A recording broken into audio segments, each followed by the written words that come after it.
You're here to talk about trade with Mexico and Canada, a new agreement. Right. Specifically, how does it help a company like Durco create more jobs? And I also want to talk about dairy farmers who are struggling in Wisconsin right now. We're losing about 2 farms a day in the state. Well, let's go with the dairy farmers and farmers generally, because, as you know, China was pinpointing them for a long time, long before this. And the farmers have been having problems for 20 years, very big problems that were unique to farmers. And we are doing great with farmers now in a lot of ways. One way is we're giving $16 billion out of all the tariffs that we're collecting. We're collecting tens of billions of dollars of tariffs from China. They never paid us 10 cents.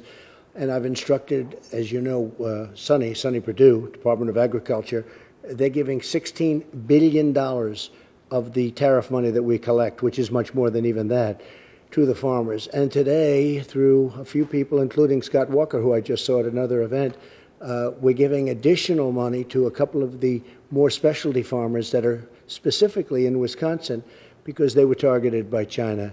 So I think they're going to be very happy. The farmers seem to be very happy with what we're doing. But $16 billion all comes out of the tariffs that we've gotten from China. And what about this trade agreement, though? How will farmers and manufacturers benefit in terms of guaranteeing more jobs? Well, what this is going to do is going to open up the playing field. The USMCA is what you're talking about. It'll open up the playing field. I came to Wisconsin 2 years ago about specialty milk, and nobody knew. That was the straw that broke. It wasn't a huge number, but it was the straw that broke the camel's back because Canada treated you very, very unfairly between the tariffs. You know, they were a 295% tariff. Nobody talked about it. Nobody ever talked about it. But they were charging so much they made it impossible. All of that is now taken care of in the USMCA. The farmers love the deal. Actually, manufacturers love it. People love it. It's a great deal. But it's a great deal for farmers.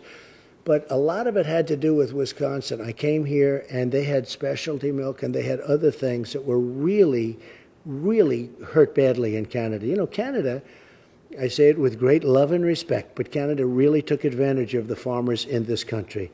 And we've ended that with the USMCA. So everybody wants it to get approved quickly. Got to get the Democrats. We're waiting for the Democrats. We're waiting for Nancy Pelosi and the Democrats to get it in. But hopefully they'll get it done quickly. Let me ask you about jobs, because you've made jobs a priority in your administration. You recently tweeted out about African-American jobs, Hispanic jobs that you've created. But let me ask you, as you know, you're in Milwaukee now, historically segregated city, faced a number of issues with people who are still struggling with poverty and home ownership. What would you say to folks who are looking for some help to lift them out of that situation? Okay, well, we have a lot of jobs programs, and even my daughter, Ivanka, is very much, it's such an important issue for her. And they're training people to go, because we have a different kind of a job today than we had 20 years ago. Let's face it, everything, when you look at computerization and all of the things that are happening. But we are now, African American, have the best job picture they've ever had in the history of our country. There are tremendous job openings, but we're doing training. We're starting training centers, and we're asking companies, because I think companies can do it better, we're asking companies to go and do job training, and that's what they're doing. And we have now the lowest unemployment for African American, as you know, in the history of the country. It's around 6.0. It's, I think, less than 6. First time it cracked 6, but importantly, it's the best in the history of our country. Same thing with Hispanic, and the same thing with other groups. The actual total unemployment is the best in 51 years, and it could set a record very soon if we keep going the way we're going. The last time you and I talked was when you were here for Foxconn, the ceremonial groundbreaking.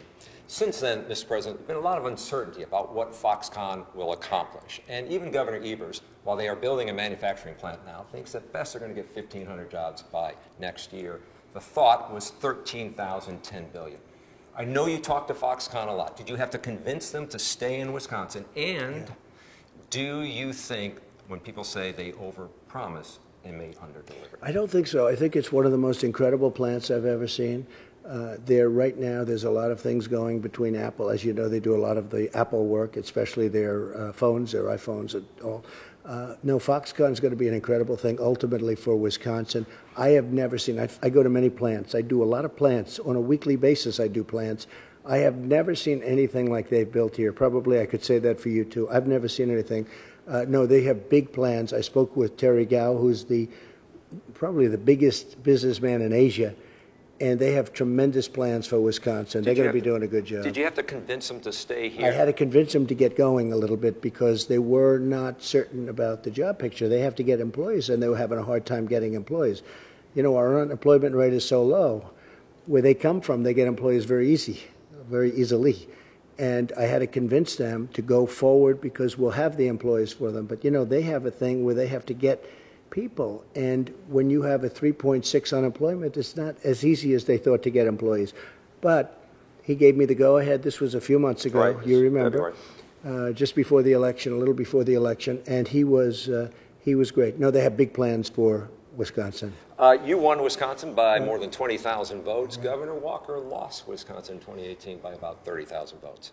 2020, what do you think? I think we're doing great. I mean, we have tremendous polls in Wisconsin. I produced, if you look at what I'm doing for the farmers, and that includes China. I mean, we have the USMCA. I know this, they were picketing up in Mexico. Their farmers were picketing, and more importantly, in Canada, they were very unhappy. Now, I don't want them to be unhappy. I want them to be happy. But we're the piggy bank that everybody comes and they want from us. And our farmers are thrilled. We have to get it done. We have to get Nancy Pelosi and the Democrats to get it done.